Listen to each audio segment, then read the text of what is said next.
Hachmi, bonjour. Bonjour. Vous recevez ce matin le président directeur général d'Algérie Télécom. Monsieur Azoua Mehmel, bonjour. Bonjour, merci de m'avoir invité. Bonjour à nos chers auditeurs. Alors en 2012, Algérie Télécom n'a pas atteint ses objectifs. C'est ce que vous avez relevé dans un message considéré comme critique à l'égard de l'ensemble des travailleurs du groupe. Alors, malgré bien sûr que vous ayez enregistré une légère croissance, est-ce qu'on peut connaître aujourd'hui comment se décline votre plan 2013, sachant qu'en 2012, vous n'avez pas atteint vos objectifs?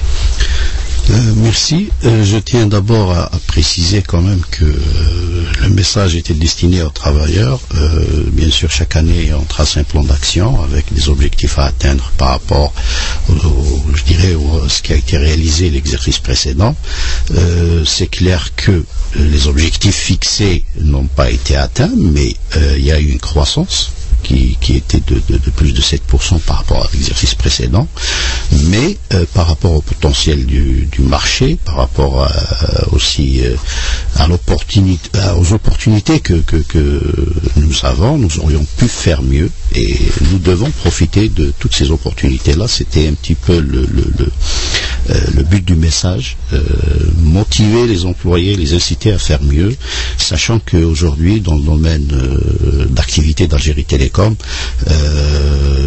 il faudrait adresser un marché qui est là, il y a des besoins et il faudrait savoir profiter de ces opportunités-là. Alors faire mieux, comment, monsieur Mehmel, quand on sait que vous avez déclaré parallèlement que Algérie Télécom souffre d'un sous-investissement? Effectivement, nous sommes dans un domaine d'activité où il faudrait d'abord une infrastructure, un réseau, et par la suite, je dirais, offrir des services. Avant, Algérie Télécom, comme il y a lieu de le rappeler, c'est l'opérateur historique de téléphonie.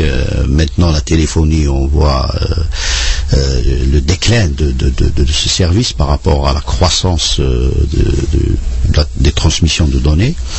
Donc là, on doit adapter notre infrastructure par rapport à cette nouvelle donne. Et les opérateurs aujourd'hui, au vu de l'évolution technologique qui est quasi permanente, tous les opérateurs sont dans une situation d'investissement permanent pour se mettre à niveau, permettre de satisfaire ces demandes, ce qui malheureusement n'a pas été fait par Algérie Télécom. Bon, pour des raisons, je dirais, internes, il y a aussi l'environnement qui ne permettait pas d'être réactif et suivre l'évolution des besoins et l'évolution technologique. Donc là, il faudrait rattraper le coup. Les pouvoirs publics aussi, quand même, il faut souligner et saluer la prise de conscience par rapport, je dirais, à ce qui a été décidé récemment par le CPE avec l'octroi à Algérie Télécom quand même d'une aide sur les financements. Donc, nous avons bénéficié d'un financement de 115 milliards à taux bonifié qui permettra à Algérie Télécom de mettre à niveau toute l'infrastructure d'abord, comme nous sommes un opérateur, je dirais, fixe. Donc c'est un réseau d'abord capillaire à mettre à niveau tout le réseau filaire pour pouvoir par la suite offrir des services et des contenus sur ce réseau-là. Alors, vous avez bénéficié d'une aide de 115 milliards de dinars à taux bonifié. Les investissements pour 2013, M. Mehmel? Pour 2013, nous avons arrêté un plan d'investissement qui se chiffre à 48 milliards de dinars pour cette année. Donc pour cette année, il y a donc la mise à niveau de l'infrastructure au niveau de tous les centres, les grands centres urbains. Il y a les zones d'activité aussi, tous les pôles industriels. Il y a aussi l'inscription, c'est-à-dire au niveau des pouvoirs publics quand même pour l'introduction, la généralisation de l'utilisation des TIC pour permettre aussi à notre pays je dirais de respecter des indicateurs qui devraient être les leurs, comme d'autres pays équivalents. Donc il est prévu de raccorder 2 millions d'accès supplémentaires au haut débit et de raccorder aussi toutes les localités de plus de 1000 habitants avec des supports à fibre optique pour permettre permettre aussi d'offrir le haut débit. Donc pour cette année, nous avons inscrit donc 1 million d'accès supplémentaires en haut débit et le raccordement de plus de 900 localités avec des supports à fibre optique, et ceci à l'échelle nationale. Mais justement, pour raccorder ces 2 millions haut débit, est-ce que vous en avez les capacités? Est-ce que les prestations seront meilleures que celles que nous avons aujourd'hui, M. Mehmet? Oui, c'est une clair connexion que... un jour sur 2. Non, pas un jour sur 2 quand même. C'est vrai qu'il y a comme je l'ai souligné, il ne faut pas oublier que le réseau que nous utilisons aujourd'hui, surtout le réseau capillaire, c'est-à-dire au niveau du dernier kilomètre, les supports, c'était des supports qui ont été déployés et conçus pour la téléphonie. Aujourd'hui, la demande, même si les gens demandent des lignes téléphoniques, on sait que derrière, ce qu'ils cherchent, c'est une connexion, c'est pour de la DSL et du haut débit. Donc là, il faudrait réadapter ces supports-là à ce service. Donc là, il y a 2 actions. D'abord, réduire la proportion des supports en cuivre, donc avec l'introduction de nœuds d'accès multiservice qu'on rapproche le plus de l'abonné, c'est-à-dire on rapproche l'équipement actif de l'abonné pour réduire la portée des supports en cuivre, mais aussi, même sur le dernier kilomètre, remplacer ces supports-là pour permettre d'offrir réellement le haut débit, parce que vous avez l'équipement, vous avez un accès des fois à 2 mégabits, mais le support ne s'y prête pas, donc vous avez une mauvaise qualité de service. Maintenant, sur le nombre d'accès, c'est clair que c'est ça peut sembler pharaonique, mais nous avons généralement à l'année, nous réalisons à peu près 300 000 accès jusqu'à présent.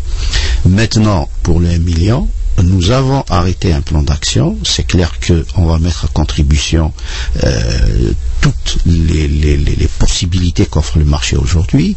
Il y a aussi la possibilité de travailler et de voir aussi à travers l'axe de la micro-entreprise. Donc nous travaillons avec l'ANSEJ, on a fait une expérimentation au niveau d'Alger où nous avons pris une dizaine d'entreprises qui commencent à travailler. Dans la sous-traitance? Oui, parce qu'il est clair que Algérie Télécom ne pourra pas tout faire. Algérie Télécom maintenant doit, elle, contribuer à la création de cet écosystème de sous-traitance, de partenaires qui vont pouvoir l'aider à réaliser ses objectifs. Alors justement, Monsieur Mehmet, votre volonté aujourd'hui, c'est de changer cette vision du client qu'il a à l'égard d'Algérie Télécom, qu'il considère comme étant quasiment, excusez-moi, j'ouvre les guillemets, comme étant vieux jeu et carrément dépassé. Mais pour cela, comment faire? Là, je suis d'accord avec vous et je considère que c'est beaucoup plus cet aspect-là et ce chantier-là qui est beaucoup plus laborieux que le chantier de l'infrastructure. La ressource humaine? C'est la ressource humaine, c'est le changement des mentalités. On sait que, mais ça, c'est pas je dirais, propre à nous en termes de réticence au changement. C'est le problème que connaissent toutes les sociétés à l'échelle mondiale. Mais je pense qu'aujourd'hui, si on explique, on forme, on informe, le travailleur, c'est-à-dire d'Algérie Télécom, il faut qu'il prenne conscience qu'il a affaire à un client et non plus à un simple usager d'un service public, mais c'est un client qui attend un service. S'il l'a pas, il va vers d'autres opérateurs. Même si aujourd'hui, à la limite, il n'a pas la possibilité de le faire, mais demain, il l'aura de toute façon. Et je sais que le client, moi je l'ai dit, c'est pour ça que j'ai insisté dans mon message, moi je dis le client demain, ce ne sera pas uniquement un arbitre, mais ce sera un juge qui prendra une décision. Et le client, on sait que même de par notre tempérament d'Algérien, on peut pardonner, mais on n'oublie pas. Donc là, il faut profiter de cette opportunité pour se réconcilier avec ce client et reconquérir sa confiance. Donc votre priorité, c'est la formation du personnel, la mise à niveau du personnel? Exactement, donc ça c'est le plus grand chantier. Donc il y a une mise à niveau qui a été arrêtée avec un plan de formation qui va toucher sur cette année plus de 9000 employés à tous les niveaux. Et là aussi, même je dirais la cheville ouvrière, même le dernier maillon de la chaîne, il doit être imprégné des mêmes valeurs de l'entreprise et de la même conviction, je dirais, que que le cadre ou que le premier responsable que je suis au sein de cette entreprise, que nous sommes tous au service de ce client-là et que c'est lui notre raison d'être. Alors justement, vous avez déclaré tout à l'heure, Monsieur Mehmel, que pour 2012, vous n'avez pas atteint vos objectifs parce que l'environnement de l'entreprise ne permettait pas d'être suffisamment réactif. Vous faites certainement allusion au Code des marchés publics. Mais est-ce que maintenant, avec la levée de certaines de ces entraves, notamment celles concernant le Code des marchés publics, vous pensez atteindre vos objectifs pour 2013 ? Oui. Améliorer les prestations, raccorder le maximum d'Algériens à Internet au haut débit ? Enfin, il ne faut pas tout mettre sur le code des marchés publics. Je vous le dis, Algérie Télécom est une société quand même qui a une histoire. Elle a 10 ans d'âge. Donc, nous n'avons pas acquis tous les réflexes que devrait avoir une entreprise commerciale qui évolue dans un domaine fortement évolutif sur le plan technologique. Donc, c'est des réflexes autres que ceux même qui peuvent caractériser n'importe quelle autre entreprise. Maintenant, c'est vrai, le code des marchés, avec les changements qu'il y a eu, ont perturbé les plans d'action de l'entreprise. Il fallait réadapter les réglementations internes, les procédures internes. Donc, ça a créé un décalage, un déphasage. Mais il y a aussi quand même, il faut le dire, des appréhensions des cadres qui, par rapport à tout ce qui est prise de décision, acte de gestion, les gens ils ont du mal à prendre des décisions quand il le faut. Et là, vous avez du mal à prendre des décisions quand il le faut, Monsieur Mehmel ? Non, moi j'ai pas de mal, mais vous savez, vous avez des collaborateurs. Maintenant, une entreprise c'est une organisation. Si c'est le PDG qui doit prendre toutes les décisions lui-même, c'est pas évident que ça puisse marcher comme ça. Mais on doit avoir des collaborateurs qui puissent prendre des décisions. Alors, Monsieur Azwaou Mehmel, vous avez déclaré dans la première partie de l'invité de la rédaction qu'Algérie Télécom doit faire mieux pour garder sa clientèle. Vous avez un objectif tracé pour 2013. Vous pensez l'atteindre ? J'espère bien qu'on va l'atteindre. On va tout faire pour. Mais aujourd'hui, donc, il y a les objectifs, je dirais, physiques sur le plan de l'infrastructure, mais il y a aussi toutes les actions d'accompagnement, notamment vis-à-vis de l'amélioration de la relation client. Aujourd'hui, l'accueil. Il y a l'accueil, faciliter tout ce qui est relation client. Par exemple, aujourd'hui, il est clair que notre présence est insuffisante par rapport au réseau. Nous devons accompagner, c'est à nous d'aller vers le client, c'est pas au client de venir chez nous. Toutes les actions là, je dirais, récurrentes, par exemple tout ce qui est paiement, nous allons faire en sorte d'automatiser, je dirais, ces actions-là. Nous avons commencé avec la Poste, nous allons utiliser le réseau postal. Nous avons fait une expérimentation au niveau d'Alger, au niveau de 5 bureaux de poste où on peut faire toutes les opérations de paiement, que ce soit de la ligne téléphonique ou du rechargement du compte ADSL. Donc nous allons généraliser ça à tout le territoire. Nous avons un petit peu été retardés par rapport à, je dirais, aux perturbations qu'a connu ce secteur récemment. Il y a aussi tout ce qui est réclamation. Nous allons automatiser ça donc à travers l'extension des capacités de notre centre d'appel, mais aussi l'utilisation aujourd'hui de tout ce qui est service en ligne. Il est inconcevable quand on est je dirais le promoteur des TIC de ne pas utiliser les possibilités d'Internet aujourd'hui. Donc ce qu'on a fait, on a une page sur le réseau social le plus utilisé qui est Facebook. On a créé un espace client aussi, espace client ec.jawa.dz, où le client peut être en relation avec l'entreprise, gérer ses comptes, poster des réclamations, signaler des dérangements. Mais là aussi, parallèlement à ça, il y aura une extension du réseau commercial avec plus de présence. Donc notre ambition, c'est de pouvoir avoir un point de présence dans chaque grand ensemble d'habitation ou quartier, c'est-à-dire plus de proximité. Et même les services techniques aussi, nous allons faire plus de développer les centres de maintenance et d'assistance pour plus de proximité aussi. Cette année, nous allons arriver à 300, nous sommes à 230. Et les centres aussi, la proximité commerciale, pour que nos agences commerciales aujourd'hui ne soient pas des centres de services après-vente, mais devraient faire de la promotion, devraient faire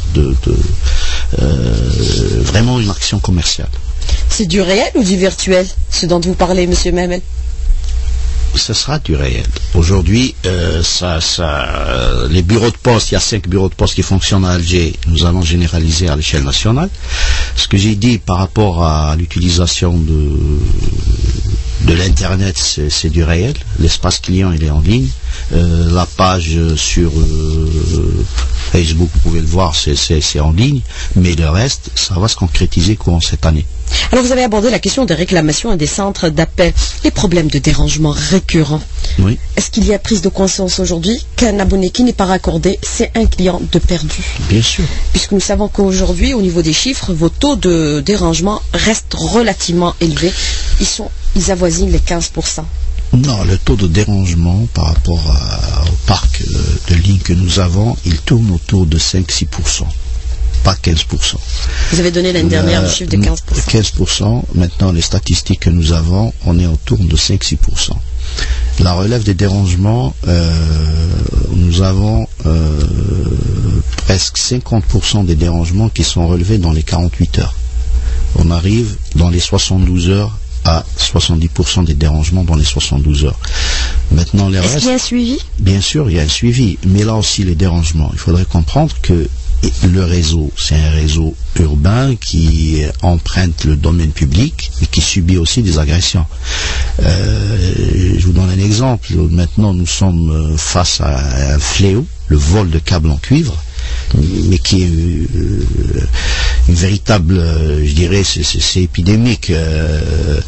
À l'échelle nationale, l'année passée, nous avons eu pour plus de 300 km de câbles qui ont été volés, et avec une récurrence. Je vais vous citer le cas d'un journaliste qui m'a saisi hier par email du côté de Corso, parce que la ligne, le câble a été remplacé plus de 4 fois. Et ils vont encore le remplacer aujourd'hui. Donc, il y a ce problème-là des vols de câbles qui impactent déjà le réseau, en plus de tous les projets de réalisation aujourd'hui d'infrastructures. On prend par exemple à Alger, quand il y avait le projet du métro, plutôt du tramway, ça a causé des dérangements. C'est la même chose à Oran, à Constantine. Le réseau est agressé quotidiennement. Donc, bien sûr, quand j'ai dit dans notre plan d'investissement, les 48 milliards, c'est pas uniquement destiné à la pose des câbles, au raccordement d'abonnés. Il y a encore la mise à niveau de toute l'infrastructure de maintenance et d'exploitation. L'acquisition d'outils, de moyens roulants pour toutes les équipes d'intervention, l'extension aussi de ces équipes d'intervention qui vont ramener ce taux de relève de dérangement à des valeurs acceptables. Le vol de câbles, les pertes générées pour l'entreprise, est-ce que vous avez des estimations chiffrées, M. Mahmel? Les estimations chiffrées pour 2011, nous avons estimé l'impact de ces vols à 480 millions de dinars, et en 2012, nous sommes à 590 millions de dinars. Mais pour régler ce problème, vous pouvez aller vers le souterrain comme solution intermédiaire en attendant d'élargir un peu la fibre optique, puisque vous avez actuellement l'équivalent de 47 000 kilomètres de fibre optique. La solution serait la fibre optique. Donc, comme seule alternative. Comme alternative. Donc, ça réglerait aussi des dérangements. Là encore, nous réduisons considérablement l'utilisation des câbles, je dirais, massifs en cuivre, c'est les câbles de transport. Donc là, systématiquement, avec l'introduction des nœuds d'accès multiservices, ces câbles de transport vont être supprimés. Par contre, le souterrain, c'est pas toujours la solution. Je vous donne un exemple. Déjà, on a des canalisations souterraines où nous avons bétonné les chambres. Elles sont bétonnées. Et bien, il y a quelque temps à Annaba, ils ont creusé pour arriver aux conduites, casser les conduites et tirer les câbles. Donc, quand les gens sont mal intentionnés, ils viennent avec l'idée de prendre le cuivre, ils le prennent. Donc, la solution maintenant, c'est de réduire cette proportion d'utilisation du cuivre dans le réseau jusqu'au dernier kilomètre. Notre objectif, c'est d'utiliser la fibre jusqu'au bâtiment. Là, ce sera du câble réseau qu'on va utiliser pour la distribution interne. Donc ce phénomène-là disparaîtra de lui-même.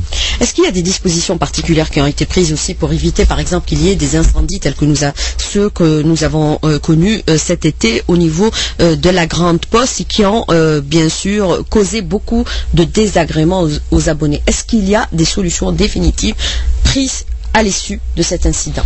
Bien sûr, il y a des dispositions qui ont été prises. D'abord, on attend toujours, je dirais, le rapport final qui nous dira la véritable source qui...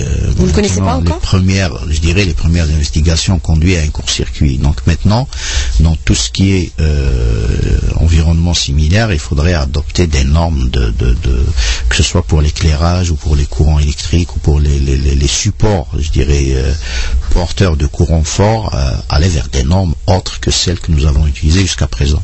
Mais là encore, on n'est jamais à l'abri de toute façon de ce genre d'incident. Ce qu'il faudrait faire, c'est de prendre toutes les dispositions pour éviter les impacts. Donc ce qui est fait dans ce cas précis, c'est que nous sommes en train de réduire la concentration des câbles au niveau de ces points-là.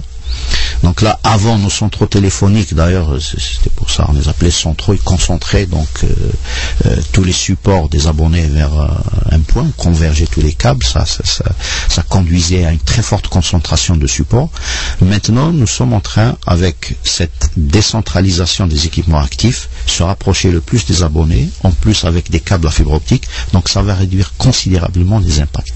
Alors vous avez actuellement pratiquement, et puisque vous êtes le seul dans le domaine, vous êtes encore en situation de monopole par rapport au fixe, 3,2 millions d'abonnés au fixe, cela reste relativement très peu à travers le territoire national. Est-ce qu'il y a un plan pour vous déployer, notamment au niveau des régions désenclavées, enclavées?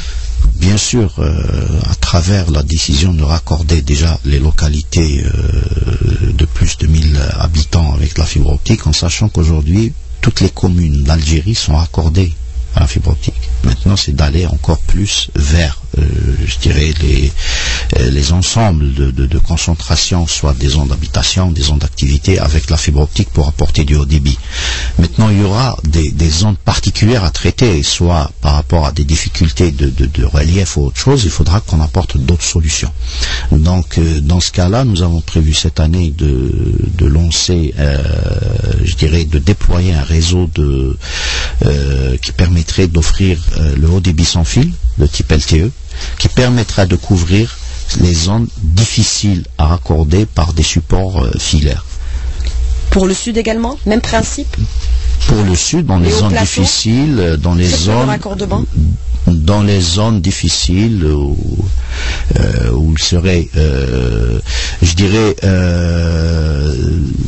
qu'on ne pourrait pas raccorder dans des délais raisonnables,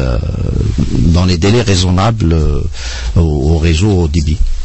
Également, par exemple, par rapport justement à ce haut débit, est-ce qu'il sera élargi à travers tout le territoire national? Parce que c'est par endroit, par moment, on a une bonne connexion, avec le haut débit, par moment, ça disparaît totalement. Est-ce que c'est désagrément avec l'introduction de nouvelles technologies, comme par exemple le MSAN, ça sera définitivement réglé? Le MSAN, comme j'ai dit tout à l'heure, le MSAN, ça veut dire exactement, c'est un nœud d'accès multiservice. Donc, c'est ce qui permet d'offrir soit la voix, soit la data, ou les deux à la fois. Donc, des prestations ce n'est plus de réseau. Si on introduit la voix? Non, oui, ça encore, il faudrait qu'on aille vers une diversité de nos offres de services. Parce qu'aujourd'hui, le réseau tel qu'il est fait, vous avez un réseau téléphonique sur lequel se superpose un réseau de transmission de données avec de la DSL. Les nœuds multiservices permettent d'avoir un seul réseau pour offrir le même service. Mais il est clair qu'aujourd'hui, les abonnés et les clients, d'ailleurs c'est un changement aussi au niveau de notre conception, c'est que de ne plus considérer un abonné comme un abonné téléphonique ou un abonné, mais c'est un abonné qui a une connexion maintenant, il peut utiliser le service qu'il veut dedans. Mais il est clair qu'aujourd'hui, nos actions sont faites en considérant que tous les raccordements que nous allons faire, c'est des raccordements au haut débit. Maintenant, le haut débit, il va permettre la voix, il va permettre l'image, il va permettre la télévision aussi, peut-être. Donc, le déploiement de ce réseau-là se fera avec cette vision. Alors, pour les clients domestiques et les gros clients également, par rapport aux grandes entreprises? Par rapport aux grandes entreprises, nous allons avec la fibre optique vers les grandes entreprises. Les grandes entreprises aujourd'hui, il leur faut du débit. Les entreprises, c'est des intranets. C'est des intranets aussi étendus, c'est des WAN. Donc quand vous prenez une grande entreprise, elle est étendue à l'échelle nationale. C'est qu'il faudrait qu'elle raccorde toutes ces structures au niveau de son réseau central. Donc Algérie Télécom, nous accompagnons les grandes entreprises, même les institutions. Il ne faut pas oublier que nous avons déployé pour le compte du ministère de l'Éducation récemment un réseau WAN. Pour beaucoup de ministères, nous les avons accompagnés dans le déploiement de leur réseau. Nous les exploitons, nous assurons la maintenance, mais aussi pour les entreprises. Et il faut dire qu'aujourd'hui, sur le plan économique, nous ne pouvons plus concevoir un quelconque développement économique sans une infrastructure DTIC pour interconnecter les différents acteurs entre eux et aussi interconnecter les clients. Mais vous intervenez beaucoup plus, on a l'impression, dans les grands centres urbains et vous délaissez certaines régions enclavées où les populations n'ont même pas le téléphone fixe, monsieur Mermel. Là, vous savez, tout dépend de quel point on voit les choses. Quand on dit les grands centres urbains, c'est clair qu'au début, c'était la source du besoin. Donc avant, je vous l'ai dit, Algérie Télécom, elle a à peine 10 ans. Elle a hérité d'une infrastructure qui a été déployée par l'ex-ministère de la Poste et des Télécommunications. Donc avant, c'était pour offrir de la téléphonie. Maintenant, il faut voir quand même que l'Algérie, c'est un vaste pays. Mais aujourd'hui, la fibre optique, elle va d'Alger jusqu'à Bodj-Bedji-Mokhtar. Bodj-Bedji-Mokhtar, ils ont la DSL. Il y a toute la bande frontalière où il y a la fibre optique qui remonte et où ils ont la DSL aujourd'hui. Aujourd'hui, je vais vous dire, il y a des communes où on a installé la DSL, on a 2 abonnés. Les gens, parce qu'il faut qu'il y ait aussi un dispositif d'accompagnement au niveau social qui permettent aussi à ces clients-là, dans ces zones-là, de pouvoir accéder à l'utilisation de ce service. Accéder au micro-ordinateur. Voilà, par exemple, accéder au micro-ordinateur. Nous sommes en train de réfléchir sur d'autres, je dirais, actions encouragées peut-être dans le cadre, je reviens au dispositif français, des petites entreprises, des jeunes pour créer des espaces communautaires. On permettrait peut-être à des clients d'utiliser, de partager ces services-là. Mais justement, par rapport à cette question de l'ANSEJ et la création des 10 entreprises, micro-entreprises, qui accompagnent aujourd'hui Algérie Télécom, vous l'avez annoncé tout à l'heure, est-ce que cette idée pourrait se propager à d'autres localités du territoire national, notamment au niveau du sud et au plateau, où le besoin s'est exprimé aujourd'hui?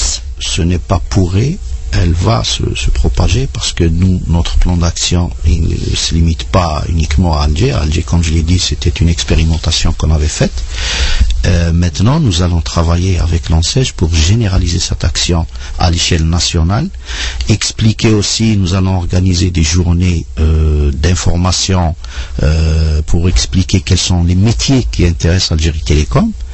Et ces métiers-là, ce n'est pas Algérie Télécom de les faire, mais elle va encourager des entreprises. Comme je l'ai dit tout à l'heure, il faut qu'on arrive à créer cet écosystème d'accompagnement qui va nous permettre d'atteindre ces objectifs. Mais justement, est-ce que vous avez une idée éventuelle des entreprises qui pourraient être créées sous-traitantes pour Algérie Télécom? Ben oui, maintenant toutes les entreprises d'abord d'infrastructure. Aujourd'hui, il y a un plan d'action énorme sur le plan infrastructure, donc tout ce qui est poste de support, tout ce qui est maintenance aussi de ces supports-là, le raccordement d'abonnés, le câblage. Donc toutes ces activités-là, c'est des activités de travaux et d'infrastructure. Maintenant après, il y a aussi tout ce qui est études de réseau, planification de réseau. Donc c'est tous ces métiers-là qu'on est prêt à confier à des sous-traitants pour nous accompagner dans la réalisation de notre plan d'action. Mais est-ce que vous avez une estimation des entreprises qui pourraient être créées dans le domaine de la sous-traitance pour Algérie Télécom? Un chiffre. Un chiffre exact, moi je vous dirais, il nous faudrait peut-être 10 à 20 entreprises par wilaya au minimum, pour pouvoir, je dirais, atteindre l'objectif qu'on s'est fixé. Pour cette année, pour les 1000 localités, on a estimé le volume de câbles à tirer à 10 000 km de fibre optique. Alors, dernière question, j'arrive à la question qu'attendent tous les auditeurs ce matin. La 3G, monsieur Mermel, vous y préparez, puisqu'on l'annonce pour la fin mars? Ben nous, on se prépare. La 3G ne nous concerne pas directement. Nous sommes un opérateur fixe, donc ça Vous concerne. êtes le PDG de l'entreprise? Non, même pas. Là, nous, ça nous concerne sur. Il y a un point, c'est-à-dire que les réseaux 3G tels qu'ils vont être déployés chez nous, donc on va utiliser la norme européenne, donc avec les mêmes bandes de fréquences. Il se trouve que Algérie Télécom utilise une partie de cette bande de fréquence, donc on est obligé de la libérer sur le réseau filaire sans fil que nous utilisons aujourd'hui, donc pour permettre à le réseau 3G de fonctionner normalement sans interférence. Nous sommes en train de voir le plan de redéploiement de ces équipements-là, mais sinon, c'est clair... Vous êtes prêts? Vous êtes prêts pour la 3G? Ben nous, on n'est pas concernés par la 3G, c'est pas nous qui devons être prêts. Nous, ce que nous préparons, comme je vous l'ai dit, nous allons lancer un réseau sans fil au débit de type LTE cette année, qui permettra d'offrir du très haut débit sans fil à nos clients en mode fixe. Par contre, nous allons redéployer les réseaux qui utilisent les fréquences de la 3G cette année.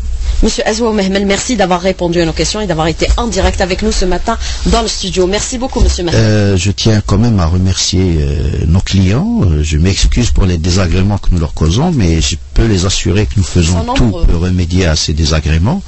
Et je remercie aussi quand même les travailleurs qui font beaucoup pour ces clients-là. Et merci de m'avoir invité. Au revoir.